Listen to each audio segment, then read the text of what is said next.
Turn to 3. Positive rotation. Welcome to Roll Call, a 126th Air Refueling Wing podcast of the Illinois Air National Guard at Scott Air Force Base. I'm your host, Master Sergeant Brian Ellison. The Roll Call podcast focused on people, mission, and community. Our guest this week is Tech Sergeant Tyler Rush with the 126th Communications Flight. He talks about the changes coming to our computers, juggling multiple facets of the Comm Flight, and he shares about the time that he forgot his right from his left. That's coming up on the podcast here. Also coming up with Around the Air Force, recruits have the chance to meet face-to-face with an MTI before shipping off to basic training.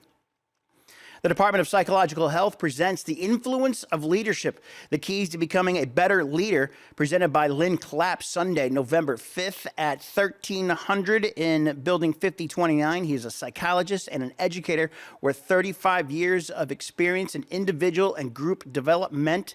You can RSVP Linda Schuh by emailing her. That's linda.schuh, SCHUH.1@us.af.mil. I'll put her email in the show's description.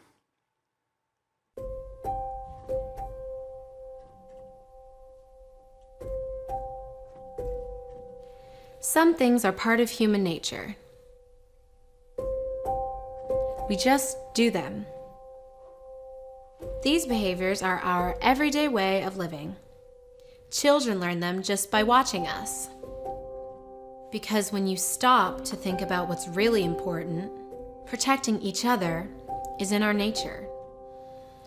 The risk of dying by suicide increases 4 to 6 times when there is a loaded firearm in the home.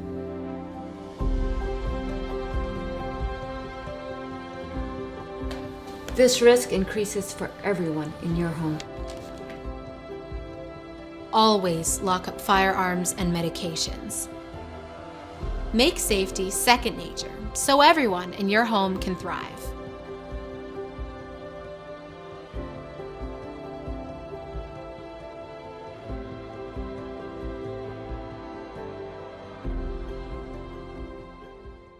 Joined today by Tech Sergeant Tyler Rush from the 126th Communications Flight. Thanks for joining me today on a very cold Halloween. Yeah, definitely. My ears are still tingling from the walk over here. I can't believe you walked, but you walked here really fast. I guess that must be the cold. It's you keep your head down and close your eyes almost, and hope that you're not walking past anyone who might need to salute, because it was wretched out there. So. Was it windy yet? Oh yeah, it is bitingly cold. I have the super heavyweight fleece, and I'm like, it can't be that bad, and I regret not wearing that. It is shockingly cold outside right now. Wow. Yes. So what's your role in Communications Flight? Right now, I am the primary BECO, which is the Base Equipment Custodian Officer. So my most important role in the unit is making sure that people around the wing get new IT assets. Right now, we're focusing on dealing laptops out. Next up will be desktops for like nipper and sipper purposes. Oh, okay. And then everything in between that. So I've been trying lately to really centralize a lot of this information so that people can be made aware of just what is available to them, because there's a lot out there that you can get, but if you don't know it's available, you don't know it's available. Right. So I'm trying to work to really empower property custodians, and that's a transition process, because putting everything in Teams, encouraging people to use Teams. I'm really excited about the Wing Commander emphasizing how important digital tools are, because I've been a big proponent of it for a couple years now, and I'm hoping more people start adopting it, because it's got a big impact on my job. This is kind of an extra job on top of what your AFSC is, right? Yeah, so my actual AFSC deals with infrastructure when it comes to the internet. So anytime you're dealing with how do I connect my device to Wi-Fi or a physical connection, that cabling and the routing and switching behind it, that's what I actually would deal with in my explicit AFSC. The specific job I have right now requires either that AFSC or the Comm Focal Point AFSC. But with the way Comm Flight has been sorry, not Comm Flight, communications jobs as a whole have had a top-down revision called the Q shred. And so the way the Air Force considers it now is anyone in a communications squadron or flight can do any job. So it's quite the thing for us to kind of get used to. So that goes to that multi-capable airman. Yep, we are the pioneers of that. It's called the Q shred, and we have this little flow chart, and basically almost every single job in comm is part of Q, and there's a couple that are part of K and P. And the idea is that you might be doing comm focal point work, and then because of manpower, you have to do something else, and they expect you to figure it out and get running. So Comm Focal Point is kind of the help desk. That's exactly right. Yep, it's the help desk. So how long is your AFSC? The tech school? The tech school, yeah. So it's actually pretty cool now. It's self-paced. It's as long as you want it to be. Is that right? Yeah. So I was one of the first people to go through the self-paced program in 2019. I had to wait a couple years to go to tech school because, prior service people got a little bit of a longer wait. And when I got out there, they said each module has a maximum duration, but if you feel confident, you can just take the test and move on. So I think at max, the tech school is supposed to be a little over 3 months, but I've heard some people can get done in weeks if they know what they're doing. So where's the tech school at? Keesler, down in Mississippi. Oh, okay. So Yep, you right go to on the Keesler. coast. Mhm. You go to Keesler, and they say, "Here it is." Yep. I guess that's kind of. Yep, I got there on day one, and they said, don't hang out with any of the new airmen. Keep to yourself, and you'll be just fine. And that's basically what it was. I was in the hotel, and then I was really interested in learning comm. I used to be in civil engineering, so I actually did some private education to get myself really up to speed with what I was going to be doing. And so that background hugely helped me at tech school. So I finished tech school faster than you would normally because I knew a lot of the material before I got there. So you were in CE before this? Yes, sir. Yeah. What did you do before that? What did you do in CE? I did like the only computer job in CE, actually. I was an engineering assistant. Oh, in sure. EA, yep. So I worked with drafting software and mapping software. So I helped work.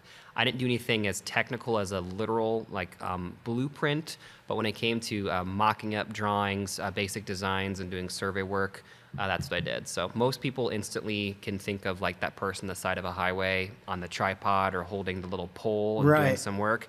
I did that, and I took that information I'd collect and then load it into mapping and drafting software and actually produce designs that we'd like pour for concrete work or basic structures. Wow. So you kind of transitioned from one computer job to another computer job. Yep, I had the only computer job in CE, and I had just finished a very hot deployment, and I called Sergeant Cruz over in CE and said, hey, I would love to go to comm. What do you think about that? Sergeant Cruz. Sergeant Cruz, yep. Not Major Cruz. Nope, not Major Cruz. It was his brother. So, Oh, okay. Yep. So George Cruz, he's a senior now. He was a master back then, and I'm Oh, I didn't know they were related. yeah, they're brothers. Yeah. Oh, wow. So I said, could you talk to your brother and put a good word in? And he sighed. I'll never forget the disappointment in his voice. He's like, yeah. So he put a good word in for me, and Chief Berger at the time was also former CE, and he said he liked that about me, that I was someone who'd worked with their hands and wanted to do comm, and he said that's exactly what I used to do. So we vibed and meshed really well, and he said, come on over. And I'm like, yep, sounds good to me. How does what you do contribute to the Wings mission? The mission could not happen without computers, period. Like if you want to just distill it down to its essence, getting planes up in the air, the generation of those aircraft cannot happen without software that has to operate in computers. End of story. So that entire aspect of my job is putting hardware into the hands of customers around the wing is one of the most critical things. I'm sure they could find a way to hand jam it, do some physical paperwork, but all of the software and the processing that comes with it, we empower that. We make sure it can happen. So there's obviously way more people around the wing than the ones who directly work on aircraft generation, and I support all of them as well. But I know at its essence, yeah, generation of aircraft can't happen without computers, and I make sure people have computers. What's your major project that you're working on right now? Right now, we are life cycling Nipper laptops. So basically, every single fiscal year, NGB reaches out to people like me around around the country, and they say, how many computers do you think you'll need this year? And we give them an estimate based on projections, and then they ship out computers in bulk, usually at the end. So right now, I'm working on pushing out all of the remaining Nipper laptops that we have, because we have a enormous shipment coming in, hopefully December, maybe early January. We are going to be replacing something around 2/3 of the entire wing's computers next year, because they have to be compliant with a really big update. Windows 11 is going to become mandatory at the end of 2024, and if the computer is too old, won't work. So anyone that doesn't meet that cutoff, we have to get rid of it. So, Oh, please come take I'll give you the computers right now. Your property custodian, Sergeant Lawrence Small, is actually next up. She will be Sweet. getting laptops, hopefully this week, actually. Oh, very nice. Yep. So lovely if to you, hear. you need to just we'll go upstairs after we're done talking and say, hey, Sergeant Rush personally told me you're getting new computers in, and she doesn't know that yet, actually.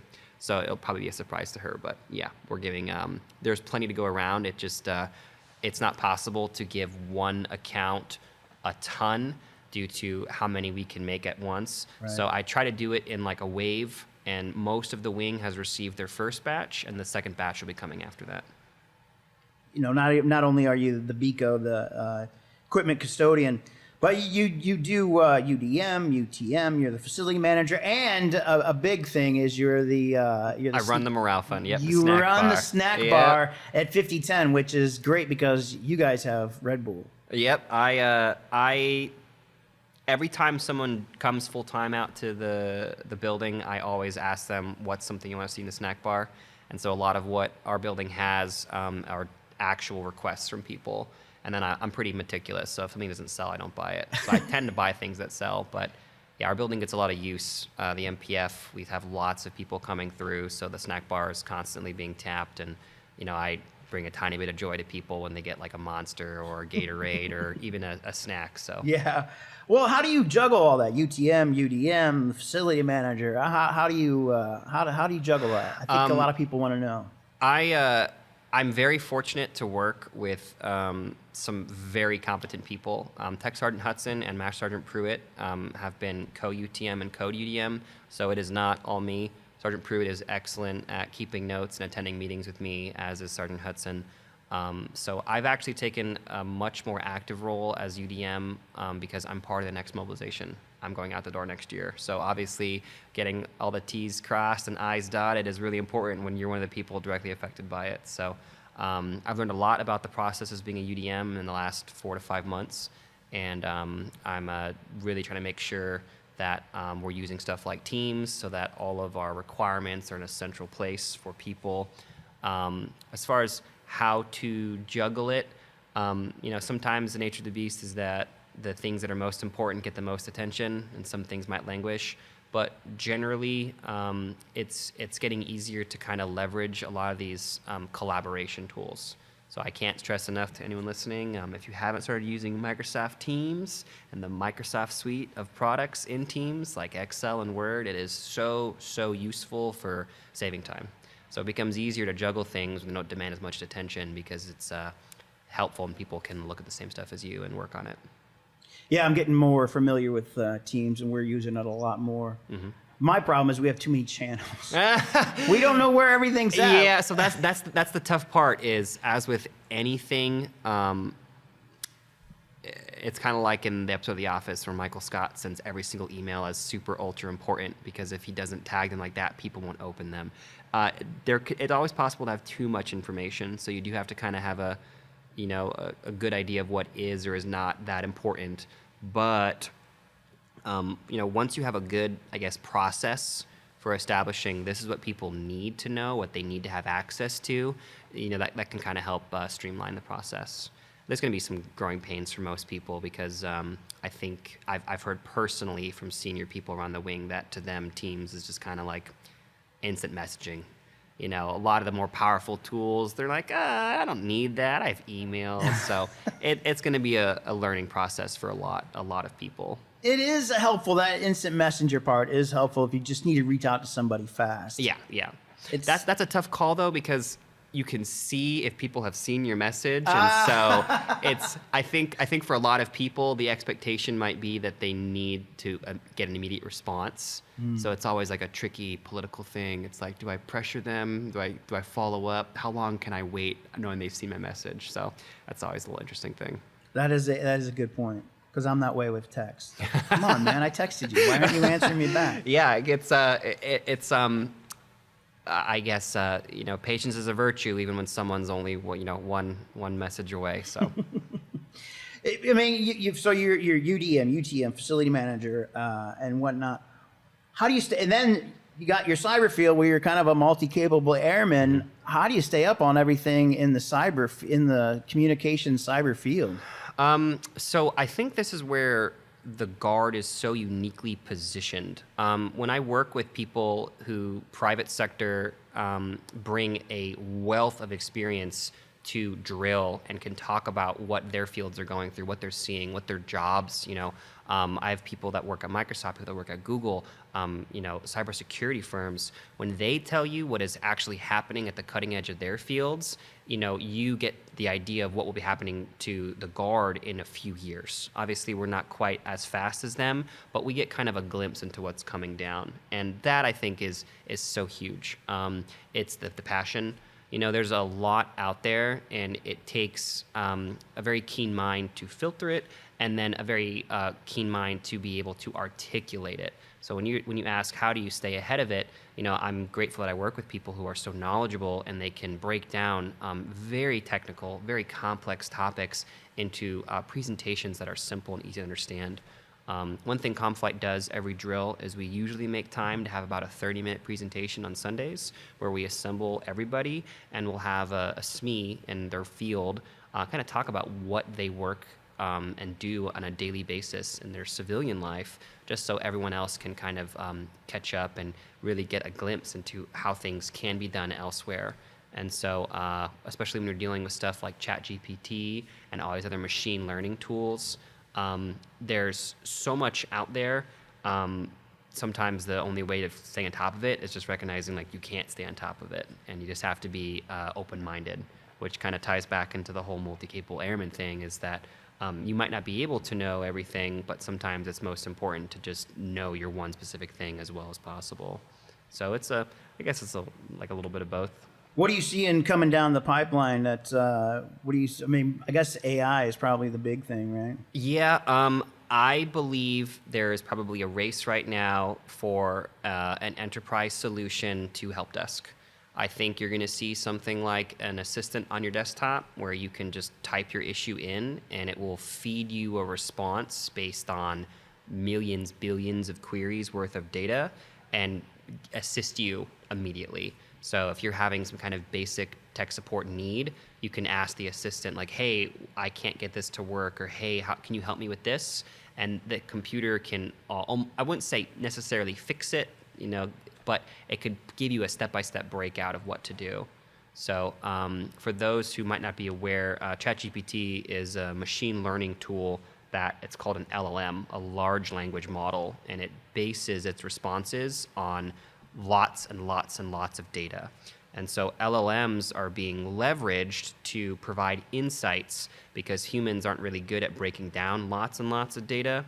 And sometimes tools can help us find relationships and probabilities that you'd otherwise miss. So when you're dealing with an issue that people might be having in a small scale, having a tool like this on the desktop of everyone in the government, for instance, right, might be able to say, oh yeah, exactly 3 other people are having this issue somewhere else in the country, and I can help you with it.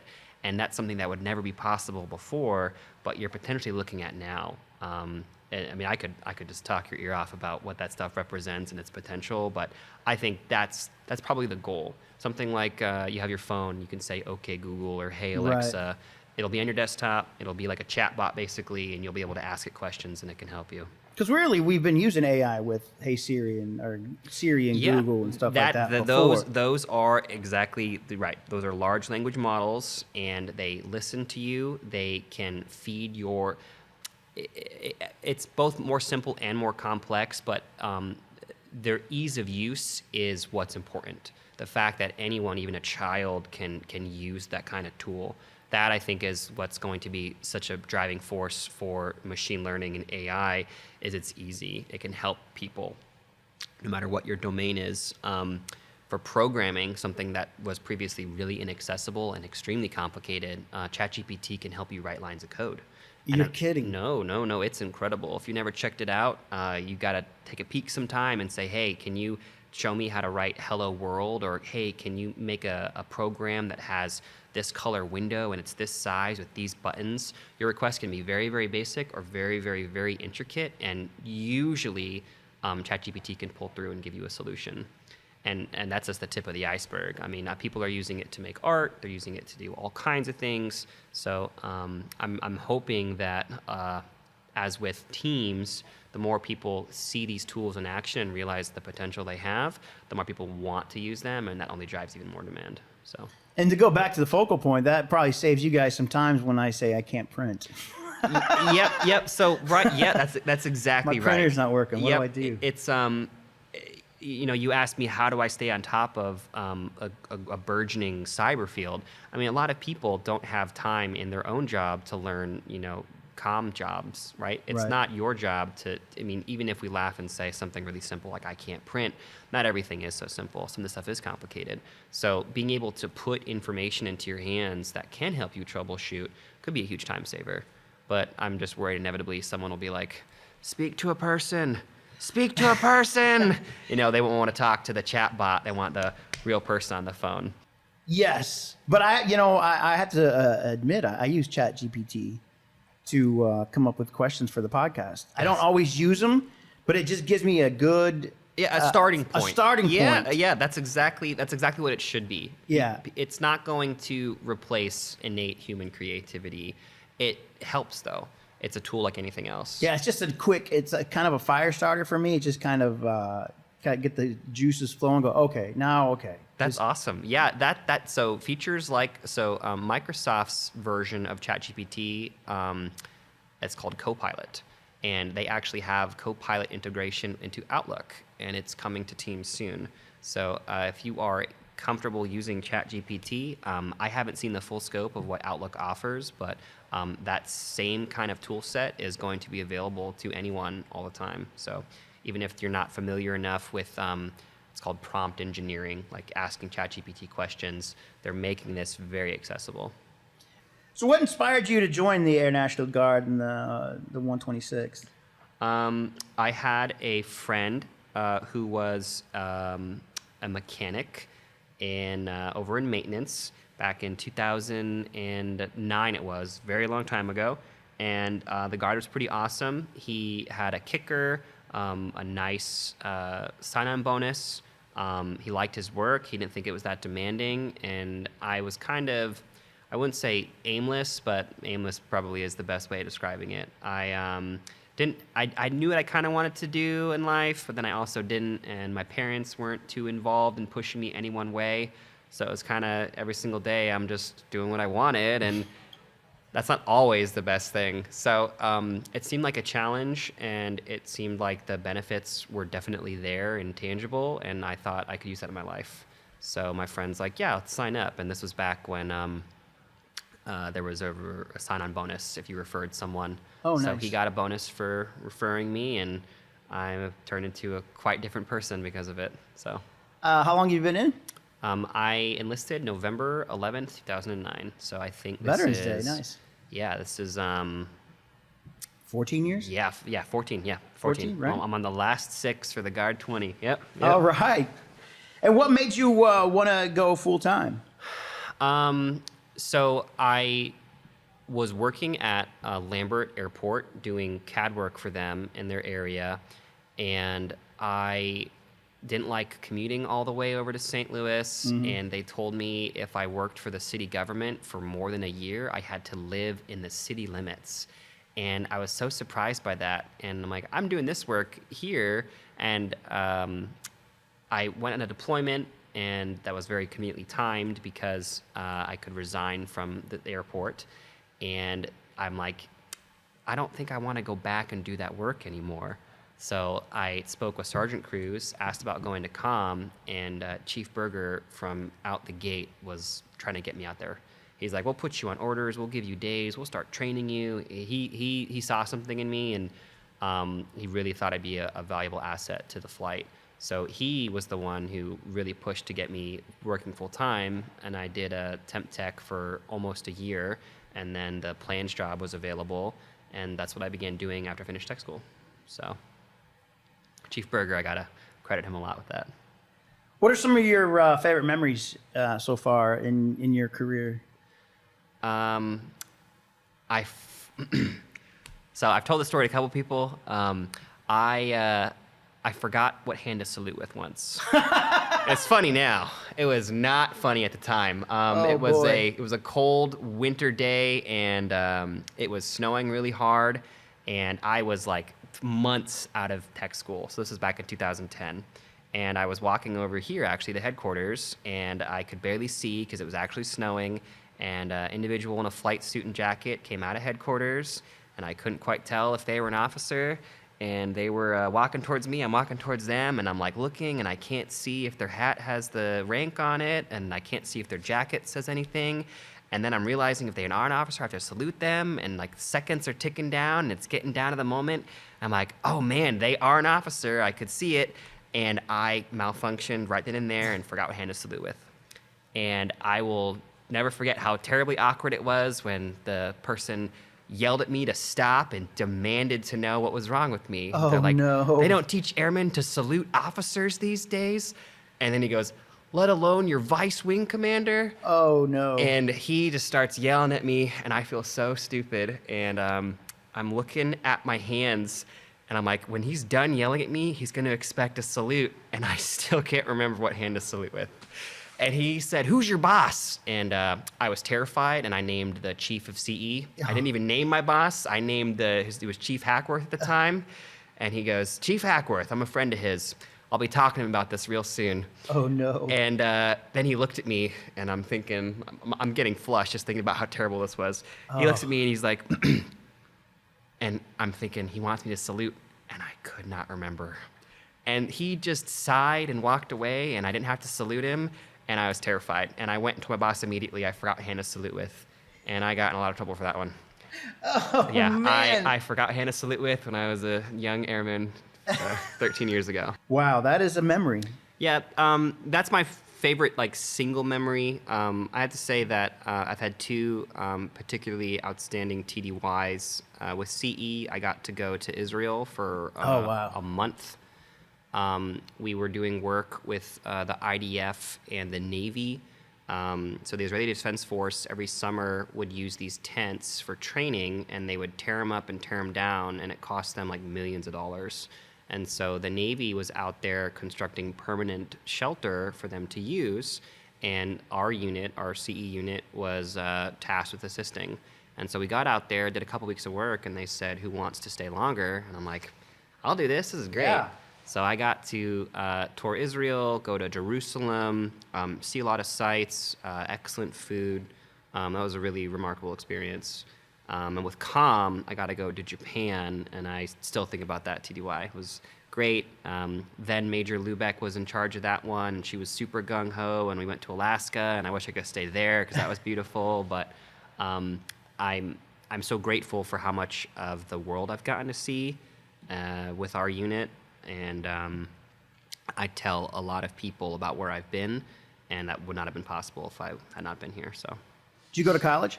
Yes. I went to SIUE, and I wanted to be an English teacher. Okay. And I was literally a semester from graduating, and I had the biggest cold feet ever because I realized I did not want to get yelled at by both kids and their parents. And so I ended up shelving that completely when I pivoted and joined the Guard, and I got a associate's at the time in construction engineering. And then once I went to Comm, I went to SWIC, and they have a remarkable IT program that not only gets you a bunch of certifications, you get a bachelor's in cybersecurity when you're done. That's what's impressive. If when you go into Comm, you guys, all your degrees that are up there. Yeah, impressive is, so that's funny you remember that. Chief Berger had me put those up there. Oh, really? Yes, he literally said, "You're a CE guy. I'm sure you can use a hammer and nails." And he actually gave me a hammer and nails, and I had to get some string and line them all up, and I put them up there. So that was what I did, yeah. Certifications vary wildly in how difficult they are, but that's the really cool thing about IT work is that once you find something you like, you specialize in it, and then you get some paperwork saying, "I'm very specialized in it." And so a lot of other jobs, they care mostly about what did you get in college? Did you get your degree from there? But with the IT field, it's really like, what have you done since college? Are you, I think earlier in the interview you said, how do we stay on top of it? Certifications and continuing education is so key to remaining relevant.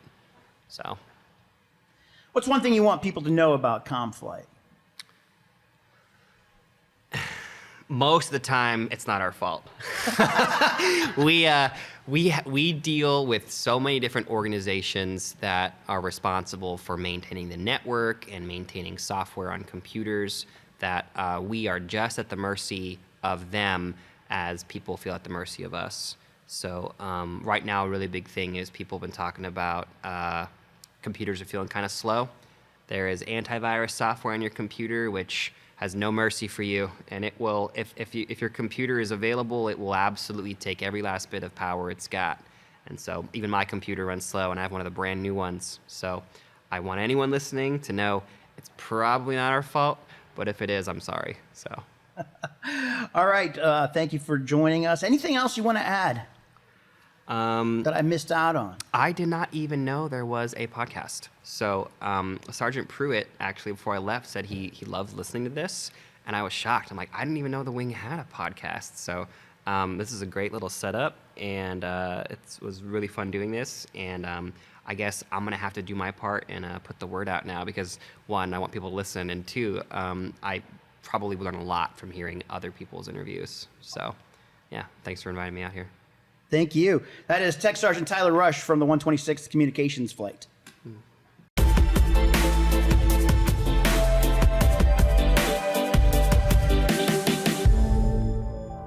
More than 400 airmen from Travis Air Force Base, California, were the first from the installation to experience deployment through the new Air Force Force Generation Model, or AFRGEN. The newly implemented AFRGEN model aims to reconstitute manpower, aircraft, and equipment into force elements that train, deploy, and recover as cohesive teams throughout each phase of the 24-month cycle. Lieutenant Colonel Dominic Niziol, 21st Airlift Squadron and Deployment Commander, says the new model will be better for the force, and that being an expeditionary power is an important tenet of air power. Kadena Air Base, Japan recently welcomed the first MQ-9 Reaper deployed from the 319th Expeditionary Reconnaissance Squadron at Creech Air Force Base, Nevada. The inaugural arrival is the start of a series of MQ-9 deployments to Kadena aimed at reinforcing regional intelligence, surveillance, and reconnaissance capabilities. During the deployments, the remotely piloted aircraft will provide critical, time-sensitive information to both U.S. and Japanese defense leaders. Lieutenant Colonel Jordan Smith, 319th ERS Commander, says the MQ-9s will expand the ability to build a more detailed, real-time operating picture to help protect a rules-based international order, enabling a prosperous Indo-Pacific. A new program called Ask an MTI connects new recruits with military training instructors in real time before leaving for basic military training to help in the transition from civilian to airman. The virtual calls include a 30-minute session between MTIs and recruiters and a 1-hour discussion with recruits to answer questions and address concerns. Technical Sergeant Sarah Bento, MTI and 737th Training Group Chief of Protocol, says the program is helping applicants feel more at ease and prepared, while also improving communication between the recruiters and MTIs. That's your look around the Air Force. I'm Technical Sergeant Britt Crowley. There are multiple ways to get free counseling. You can go to Military One Source, military and family life counselors on base and at the Vet Center. I'll put their phone numbers and their contact information in the episode's description. Also, Department of Psychological Health can give you referrals in the community for counseling. You can find all of our links on Linktree. That's linktr.ee/126ARW. If you're watching on YouTube, don't forget you can also download this on your favorite podcast app. If you have some information you want to pass along about what's maybe going on in your squadron, your flight, whatever, that you want the rest of the wing to know about, email roll call at 126rollcall@gmail.com. Thanks for listening to Roll Call, a 126th Air Refueling Wing podcast focused on people, mission, and community. I'm Master Sergeant Brian Ellison. Stable.